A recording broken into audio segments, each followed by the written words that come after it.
മർത്തമറിയത്തിൻ്റെ നാടാണ് കുറവിലങ്ങാട്. മർത്തമറിയത്തിൻ്റെ പിറവി തിരുനാൾ ആഘോഷമായിട്ട് നമ്മളുടെ സഭയിൽ, നമ്മുടെ ഈ ദേശത്ത് നമ്മൾ കൊണ്ടാടുകയാണ്.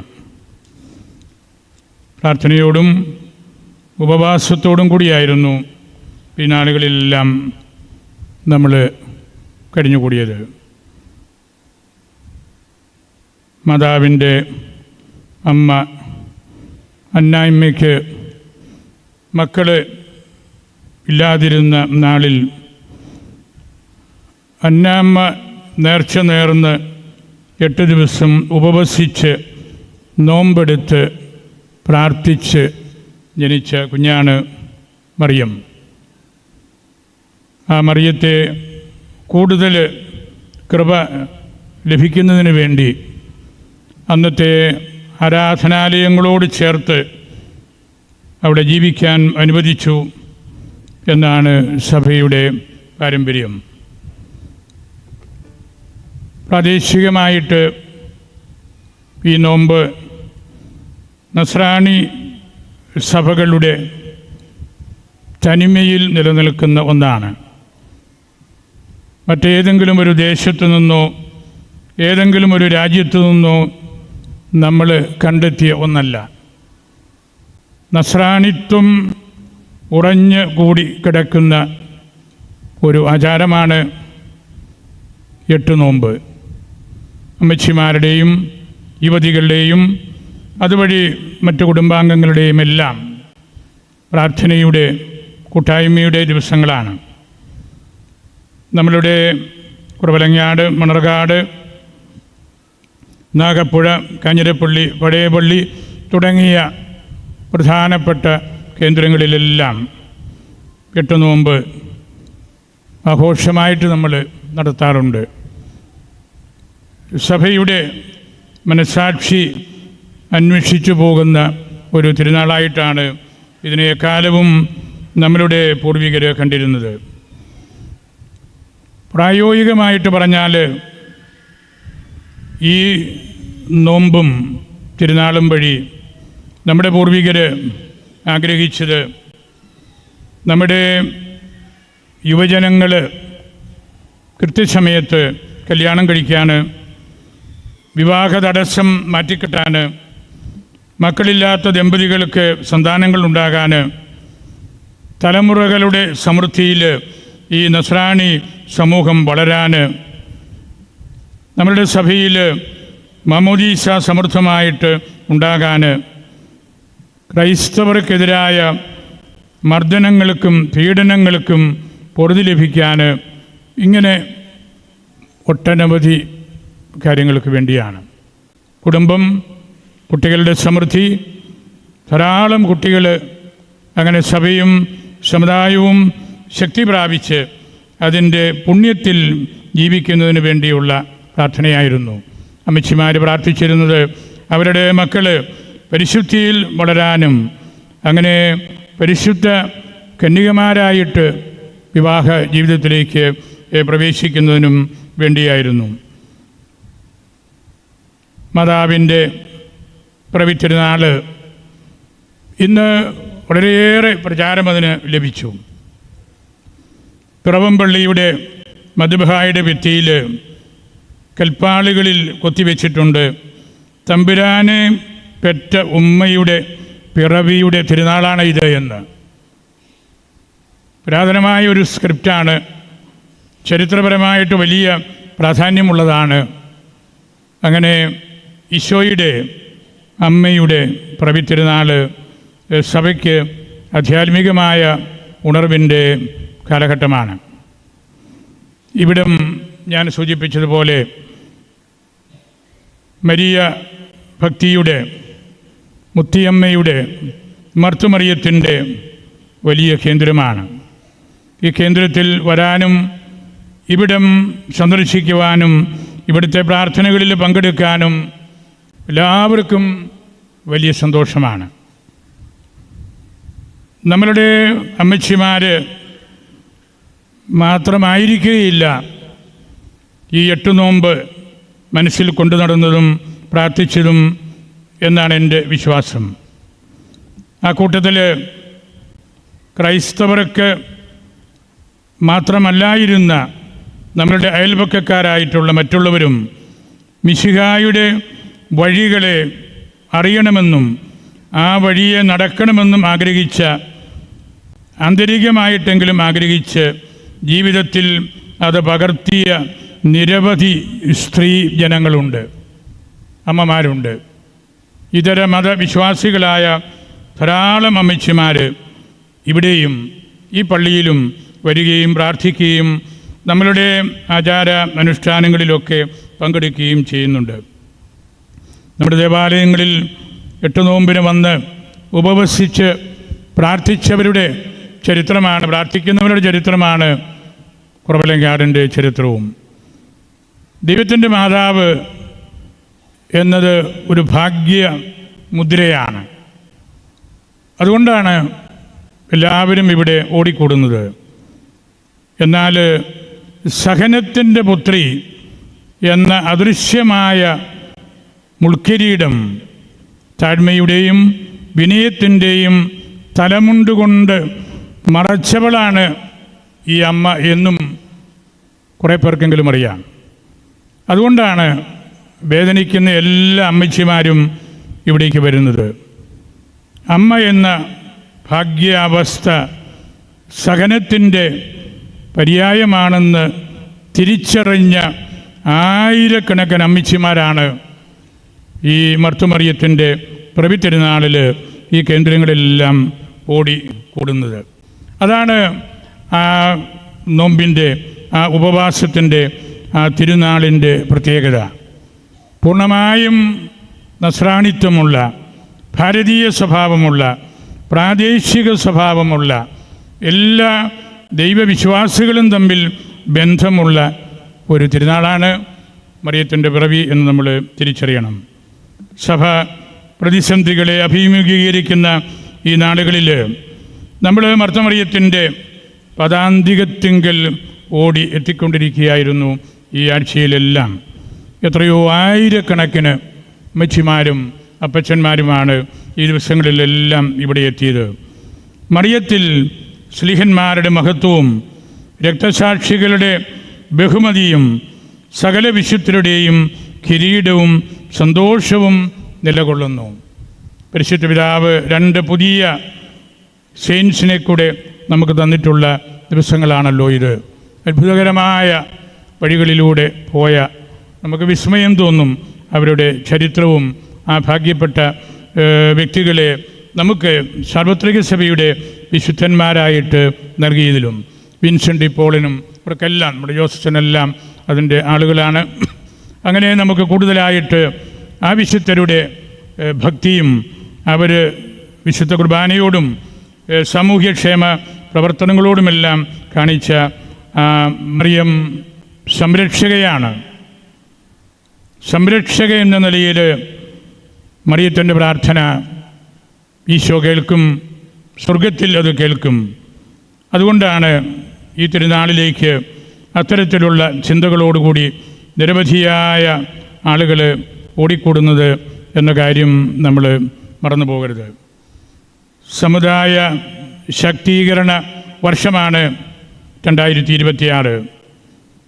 പരിശുദ്ധ അമ്മയുടെ തിരുനാൾ ആഘോഷിക്കുമ്പോൾ മാതാവിനോടൊപ്പം പ്രാർത്ഥിച്ചുകൊണ്ട് സഭയുടെ പൂർണ്ണമായ ഐക്യത്തിനായും സമുദായത്തിൻ്റെ സമഗ്രമായ ശക്തീകരണത്തിനായും നമ്മൾ പ്രാർത്ഥിക്കണം. സഹിയോൻ മാളികയിൽ ശ്ലീഹന്മാരെ മുഴുവൻ ഒരുമിച്ച് കൂട്ടി പരിശുദ്ധ റൂഹായാൽ അവരെ ശക്തിപ്പെടുത്തിയതുപോലെ നമ്മുടെ സഭയെ ശക്തിപ്പെടുത്തുവാൻ പരിശുദ്ധ അമ്മയുടെ മാധ്യസ്ഥം നമുക്ക് കൂടുതലായിട്ട് തേടേണ്ടതുണ്ട്. നമ്മുടെ സഭയുടെയും സമുദായത്തിൻ്റെയും പല വിധത്തിലുള്ള പ്രതിസന്ധികളെ നമുക്ക് തരണം ചെയ്യണം. ഉത്തരവാദിത്വ ബോധത്തോടു കൂടി നാം എല്ലാവരും പ്രവർത്തിക്കണം. എവിടെയാണ് നമ്മൾ തളരുന്നതെന്നും അതിൻ്റെ കാരണങ്ങൾ എന്തെല്ലാമെന്നും ഒരു പഠനവും വിലയിരുത്തലും കുടുംബ കൂട്ടായ്മയിലും ഇടവക കൗൺസിലിലുമെല്ലാം നമ്മൾ നടത്തേണ്ടതായിട്ടുണ്ട്. കാരണങ്ങൾ കണ്ടെത്തുമ്പോൾ അത് പരിഹരിക്കാനുള്ള മാർഗങ്ങൾ കൂടെ ദൈവം നമുക്ക് കാണിച്ചു തരും. ആത്മീയ, രാഷ്ട്രീയ, സാമ്പത്തിക, വിദ്യാഭ്യാസ, ആരോഗ്യ, വ്യാപാര, കാർഷിക, സാമൂഹിക തലങ്ങളെല്ലാം വിലയിരുത്തലിന് വിധേയം ആക്കപ്പെടേണ്ടതുണ്ട്. നമ്മുടെ സഭയുടെ ശക്തിയും സ്ട്രെങ്ത്, ദൗർബല്യങ്ങളും വീക്ക്നെസ്, അവസരങ്ങളും ഓപ്പർച്യൂണിറ്റീസ്, നേരിടുന്ന വെല്ലുവിളികളും ത്രെഡ്സ്, രൂപീകരിക്കേണ്ട സമീപനങ്ങളും സ്ട്രാറ്റജീസ് എല്ലാം നമ്മൾ കൂടുതലായിട്ട് കണ്ടെത്തണം. വലിയൊരു പന്തക്കുസ്തായിൽ അമ്മ നമ്മളെല്ലാവരെയും സഹായിക്കും. അമ്മ ആ സമ്മേളനത്തിൽ അധ്യക്ഷയായിരിക്കും എന്ന് ഞാൻ കരുതുകയാണ്. സമുദായ ശക്തീകരണ മത്സരത്തിൽ നിരവധിയായ പ്രവർത്തനങ്ങൾ സിനഡ് രൂപകൽപ്പന ചെയ്തിട്ടുണ്ട്. നമ്മുടെ യുവതലമുറയിൽപ്പെട്ട വൈദികരിൽ ഈ മേഖലയിൽ ഏറ്റവും കൂടുതൽ അധ്വാനിക്കുന്ന 2 പേരൊന്ന് ചങ്ങനാശ്ശേരി അതിരൂപതയിലെ കൊക്കാവയിലിൽ ജോസഫച്ചനും നമ്മുടെ രൂപതയിലെ ഇന്നീ പരിശുദ്ധ കുർബാനയിൽ പങ്കെടുക്കുന്ന തയ്യിൽ സിറിലച്ചനുമാണ്. 2 ഊന്നലുകളാണ് അവർ കൊടുക്കുന്നത്. ഒന്ന്, സമുദായത്തിൻ്റെ സാമൂഹികമായ കാര്യങ്ങളെല്ലാം നോക്കി അതിനെ ബലപ്പെടുത്തുക. 2, നമ്മുടെ സമുദായത്തിൻ്റെ നസ്രാണി സഭയുടെ ഭാഷയും സംസ്കാരവും എല്ലാം പഠിച്ച് വിശ്വാസത്തിലാഴപ്പെട്ട് സമുദായത്തെ ശക്തിപ്പെടുത്തണം. ഈ വഴികളിലൂടെ നമുക്ക് മുന്നേറാനായിട്ട് പരിശുദ്ധ അമ്മയുടെ പ്രവിത്തിരുന്നാൾ നമ്മെ തീർച്ചയായിട്ടും സഹായിക്കും.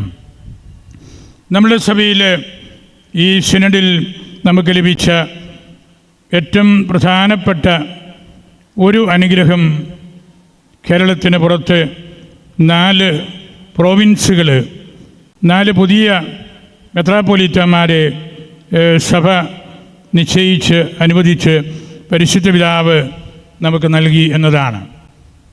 പെർമനൻ്റ് സിനഡിൽ അക്കാര്യം ചർച്ച ചെയ്യുകയും വലിയ സിനഡ് ആരംഭിച്ച് ആദ്യത്തെ 3 ദിവസങ്ങളിൽ അതിൻ്റെ ചർച്ചകൾ നടത്തി തീരുമാനമെടുത്ത് പരിശുദ്ധ പിതാവിനെ അറിയിച്ച് 5 ദിവസങ്ങൾ കഴിഞ്ഞപ്പോൾ പരിശുദ്ധ പിതാവ് അതേപടി അത് അംഗീകരിച്ച് നൽകുകയായിരുന്നു. നമ്മളുടെ സഭയ്ക്ക് കിട്ടിയ ഏറ്റവും വലിയ ഒരു അനുഗ്രഹമാണ്. നമുക്കറിയാവുന്നതുപോലെ നമ്മൾ ആദ്യം 2 വികാരിയാത്തുകളിൽ കോട്ടയവും തൃശ്ശൂരുമായിട്ടും പിന്നീട് 3 എണ്ണമായിട്ടും നമുക്ക് ഹൈറാർക്കി ലഭിച്ചപ്പോൾ കോട്ടയം ഉൾപ്പെടെ 5 അതിരൂപതകളായിട്ടും പ്രോപ്പർ ടെറിട്ടറിയിൽ നമ്മൾ കഴിയുകയായിരുന്നു. ആ കൂട്ടത്തിൽ നമുക്ക് കേരളത്തിന് പുറത്ത് മിഷൻ കേന്ദ്രങ്ങൾ കിട്ടിയിരുന്നു. ശാന്ത, ജഗദൽപൂർ, സാഗർ, സത്തന, ഉജ്ജയിൻ, രാജക്കോട്ട്, ഗോരഖ്പൂർ, ബിജനൂർ, ആദിലാബാദ് എന്നീ 9 രൂപതകൾ മിഷൻ രൂപതകളായിട്ട്. പിന്നീട് നമുക്ക് കല്യാൺ, ഫരീദാബാദ്, ശംഷാബാദ്, ഹോസൂർ എന്നീ രൂപതകൾ പ്രധാനമായിട്ടും മൈഗ്രൻസിൻ്റെ, പ്രവാസികളുടെ കെയർ ടേക്കിങ്ങിനായിട്ട് ലഭിച്ചു. 2017 സുറമലബാർ സഭയ്ക്ക് ഇന്ത്യയാകമാനം സുവിശേഷവൽക്കരണത്തിനുള്ള അനുമതി ശംഷാബാദ് രൂപത വഴി ലഭിക്കുകയുമുണ്ടായി. എന്നാൽ ഇതെല്ലാം ഒറ്റയ്ക്ക് അവിടെയുള്ള ലത്തീൻ രൂപതകളുടെ കീഴിൽ, ലത്തീൻ രൂപത അതിരൂപതയായിട്ടും അതിനോട് ചേർന്നും പ്രവർത്തിക്കുകയായിരുന്നു.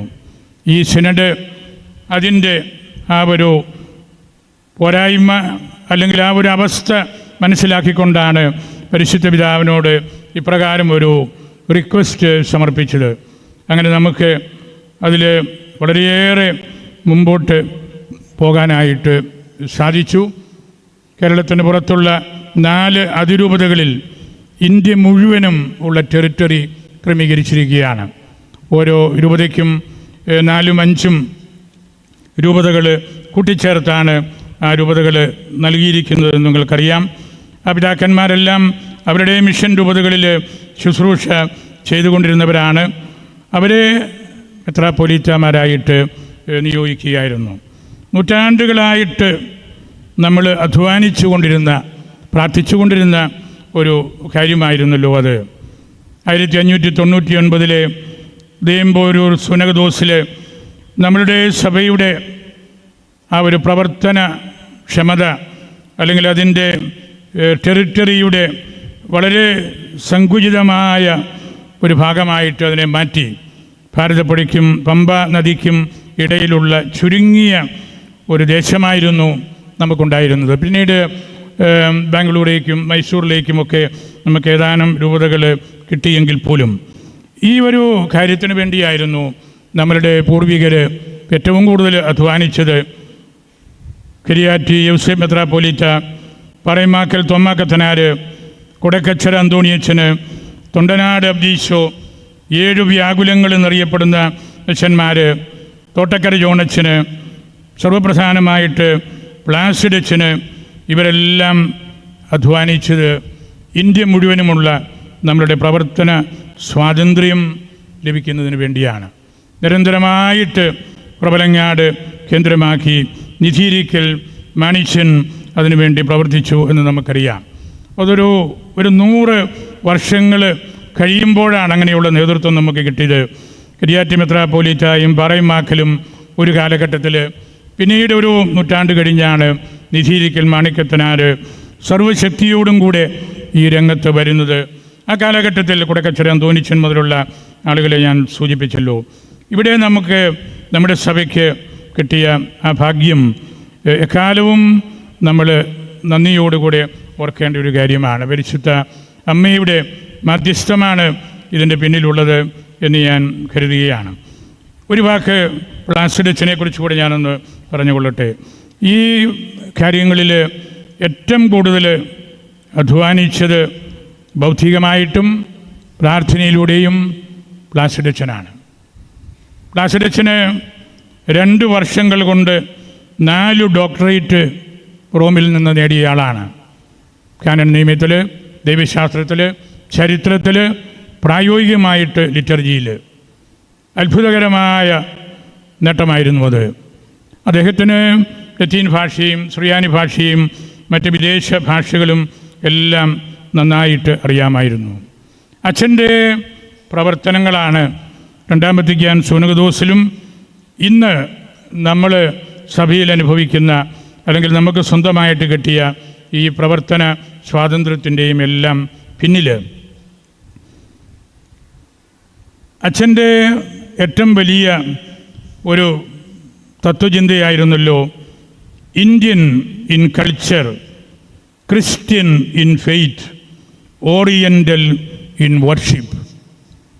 റോമിൽ എന്നെ പഠിപ്പിച്ച വലിയൊരു പണ്ഡിതൻ പറയുകയുണ്ടായി, ഇങ്ങനെ ഒറ്റ വാക്യത്തിൽ ഇതുപോലെ കൾച്ചറും ദൈവശാസ്ത്രവും ആരാധനയും ചരിത്രവും കൂട്ടിയോജിപ്പിച്ച ഒരു പുസ്തകമോ ഒരു ഓതറിനെയോ ഞാൻ കണ്ടിട്ടില്ല എന്ന്. ഒറ്റ വാക്യത്തിൽ അദ്ദേഹം അത് മുഴുവൻ പറഞ്ഞിരിക്കുകയാണ്. അതായത് 3 ഫിഡലിറ്റീസാണ്, വിശ്വസ്തതകളാണ് നമുക്ക് വേണ്ടത്. അതൊരു ട്രിനിറ്റേറിയൻ പാറ്റേണിലാണ് അദ്ദേഹം നൽകിയത്. നമ്മൾ ഈ രാജ്യത്തെ സഭയാണ്, ഇവിടുത്തെ സംസ്കാരം, ഇവിടുത്തെ ആത്മീയ പൈതൃകം, ലളിതമായ ജീവിതം, ഇതര മതസ്ഥരോടുള്ള ബന്ധം, ആ കൾച്ചറൽ ഹെറിറ്റേജ് നമുക്കുണ്ടായിരിക്കണം. രണ്ടാമത്തേത് വലിയ എക്യുമെനിക്കൽ സാധ്യത, ക്രിസ്ത്യൻ ഇൻ ഫെയ്ത്ത്. നമ്മളുടെ മാത്രമല്ലല്ലോ, ക്രൈസ്തവ വിശ്വാസം കൊണ്ടു നടക്കുന്ന എല്ലാവരോടും നമുക്ക് ബന്ധമുണ്ടായിരിക്കണം. മൂന്നാമത്തേത് ഓറിയൻ്റൽ ഇൻ വർഷിപ്പ്. നമ്മൾ പൗരസ്ത്യ സഭയാണ്, പൗരസ്ത്യ സുറിയാനി സഭയുടെ കാതൽ ഒപ്പിയെടുത്ത ഒരു സഭയാണ് നമ്മൾ. അങ്ങനെ ഈ 3 ഫിഡലിറ്റീസ് കൂട്ടിയോജിപ്പിച്ച ആ അച്ഛൻ്റെ പ്രവർത്തനങ്ങളാണ് ശരിക്കു പറഞ്ഞാൽ ഇന്ന് ഈ സഭ അനുഭവിക്കുന്ന ഈ ഒരു വലിയ സുവിശേഷത്തിൻ്റെ സന്തോഷത്തിൻ്റെ കാരണം എന്ന് ഞാൻ ഓർമ്മിപ്പിക്കട്ടെ. നമ്മളുടെ സഭയുടെ ശുശ്രൂഷകരുടെ അൺസ്റ്റോപ്പബിളായിട്ടുള്ള ഒരു കാര്യമായിരുന്നു ഇന്ത്യക്കകത്ത് നമുക്ക് പൂർണ്ണ സ്വാതന്ത്ര്യം വേണം. അൺസ്റ്റോപ്പബിളായിട്ടുള്ള ഒരു വിചാരം. അവിടെയാണ് നിധീരിക്കൽ മാണിക്യത്തനാരുടെയും പ്ലാസിഡച്ചൻ്റെയും ഒക്കെ ആ സവിശേഷത നമ്മൾ മനസ്സിലാക്കുന്നത്. പ്ലാസിഡച്ചന് റോമിൽ വെച്ച് ഒരു സൈക്കിളിൽ യാത്ര ചെയ്തപ്പോൾ വേറൊരു വാഹനം വന്ന് അദ്ദേഹത്തെ ഇടിച്ച് മറിക്കുകയും അങ്ങനെ നട്ടെല്ലിന് പരിക്ക് പറ്റി റോമിൽ നിന്ന് തിരിച്ച് ചെത്തിപ്പടി ആശ്രമത്തിലേക്ക് പോരുകയുമായിരുന്നല്ലോ. അദ്ദേഹത്തിന് വാഹനാപകടം ഉണ്ടായി എന്ന് കേട്ടപ്പോൾ ഓറിയൻ്റൽ ഡിക്കാസ്ട്രിയിലെ ഒരു മോൺസിഞ്ഞോർ പറഞ്ഞ വാക്യം ഞാനൊന്ന് ഓർമ്മിപ്പിക്കുകയാണ്. ല കൊളോണ ദ ല കിയേസ മലബറേസെ എ കദൂത്ത. സിറോ മലബാർ സഭയുടെ നട്ടെല്ലാണ് ഒടിഞ്ഞു വീണത് എന്ന്. അങ്ങനെ ഒരച്ഛനെക്കുറിച്ച് റോമിലെ നമ്മളുടെ ഡിക്കാസ്ട്രി പറയണമെങ്കിൽ അദ്ദേഹത്തിൻ്റെ മഹത്വം എന്തായിരിക്കണം? സിറോ മലബാർ സഭയുടെ നട്ടെല്ലാണ് ഒടിഞ്ഞു വീണത് എന്ന്. അച്ഛന് റോമിലായിരുന്നപ്പോൾ അവിടെ പഠിക്കാൻ പോകുന്ന വൈദിക വിദ്യാർത്ഥികളെ കൂട്ടി അവധിക്കാലത്തൊക്കെ കൂടുതൽ പരിചയമുള്ള പിതാക്കന്മാരുടെ അരമനകളിൽ പോകാറുണ്ടായിരുന്നു. അങ്ങനെ അദ്ദേഹം അന്ന് പരിചയപ്പെട്ട ഒരു കർദിനാളായിരുന്നു നമ്മുടെ ലൂച്ചിയാനി പിതാവ്. പിന്നീട് ജോൺ പോൾ ഒന്നാമൻ ആയിട്ട് മാർപ്പാപ്പായായിട്ട് വന്ന ലൂച്ചിയാനി മെത്രാൻ. അദ്ദേഹം വിക്ടോറിയ ബെനീത്തോ എന്ന രൂപതയുടെ അധ്യക്ഷനായിരുന്നപ്പോൾ വൈദിക വിദ്യാർത്ഥികളെയും കൊണ്ട് പ്ലാസിഡച്ചൻ അവിടെ ചെല്ലുകയും നമ്മുടെ സഭയെക്കുറിച്ച് കൂടുതൽ അദ്ദേഹത്തോട് പറയുകയും അദ്ദേഹത്തെ അതിൽ കൂടുതൽ ബോധവാനാക്കുകയും ഒക്കെ ചെയ്തിട്ടുണ്ട്. അതുകൊണ്ടാണ് പിന്നീട് രണ്ടാം വത്തിക്കാൻ സുനകദോസിൽ പ്ലാസിഡച്ചന് എക്സ്പെർട്ടായിട്ട് ഇടപെടാൻ സാധിച്ചത്. അതുപോലെ ഈ ലുച്ചിയാനി മെത്രാൻ ഒന്നാം ജോൺ പോൾ ആയപ്പോഴാണ് നമുക്ക് നമ്മുടെ സഭയുടെ പ്രധാനപ്പെട്ട കാര്യങ്ങൾ കല്യാൺ രൂപതയുമൊക്കെ ലഭിക്കുന്നതിന് മുമ്പായിട്ട് പടിയറ പിതാവിനെ അതിൻ്റെ ചുമതലയിലേക്ക് കൊണ്ടുവന്നതെല്ലാം. ഞാനത് ദീർഘിപ്പിക്കുന്നില്ല. പ്ലാസിഡച്ചൻ അന്ന് റോമിൽ നൽകിയ ഒരു മെമ്മോറാണ്ടം ഉണ്ടായിരുന്നു.